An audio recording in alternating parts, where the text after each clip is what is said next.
And the same thing with St. Petersburg. I mean, exactly as you said, Poletaev, not only like to me, not only is the I'm unsure about him coming back healthy.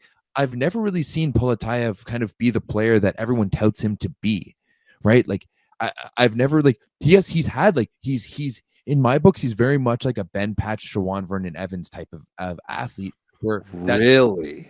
is so high, but the bottom end is real low too, and that there's these holes in his games that people can kind of pinpoint.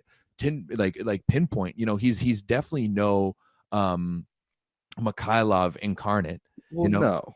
And I just don't. So I think out of system he's not that great. I think blocking wise he's not that fantastic, and so I'm still unsure of Poletaev being a top level, like a top tier superstar in this sport. I don't agree with that at all. I think Victor Poletaev is clearly a top 10 opposite in the world when healthy. Top 10, but like I'm talking about like top like you're talking about like putting him in that ultra tier alongside like some of the best guys, and it's not because of what the rest of their team looks like with him in. If you put Kliuka back on the left where he belongs, there you go. He's one of the best in the world. You've got but you've got Yakovlev in the middle. I think he's top 3. I don't remember who. I think Ilya Vlasov is their other middle. No, Vlasov's on Dynamo Moscow. I don't remember. Somebody tell me who St. Petersburg's second middle is. I actually have their roster right here. I forgot about that. Pashtishki. Oh, Pashtishki's good. He's a good player. Don't get me wrong. Good player. I think that all of it together, but I just don't really see Poletaev. Like I don't see him in that top 5 of opposites. Top 10, yes. I don't think he's top 5. I think he would go to the Italian league and be the second or maybe even third or fourth best opposite in the league. I think Nemir's got him. I think August Lagumzha's got him, but I think he's probably about where Yurgi Grozer is at this point in his career. And in terms of Italy, oh sure, hell no, absolutely. Yeah. Do not slander Grozer that way.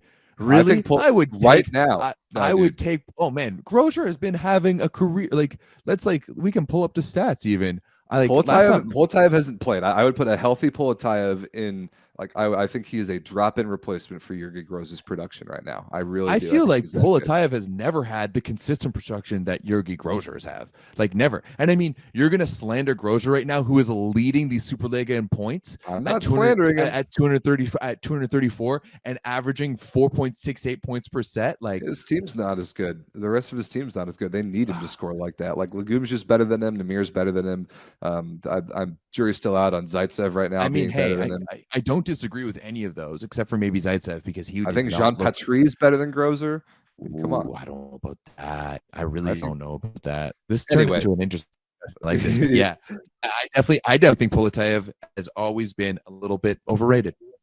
Well, I think comparing him to Ben Patch and Shawan Vernon Evans is absolutely insulting. I really do. So I feel as though if he was not Russian, right, and had like a direct impact, like I think that he would struggle in other places, especially with consistency. I don't. I think he has the opposite problem. I think that he would be an absolute superstar, and everyone would think he's top 5 in the world if it weren't for Maxim Mikhailov existing. If it weren't for him being on the Mount Rushmore of all-time volleyball players in the last 5 years, Poletaev would have had that spot, and he would have locked it down, and we would all be talking about him all the time. That's my take on that. But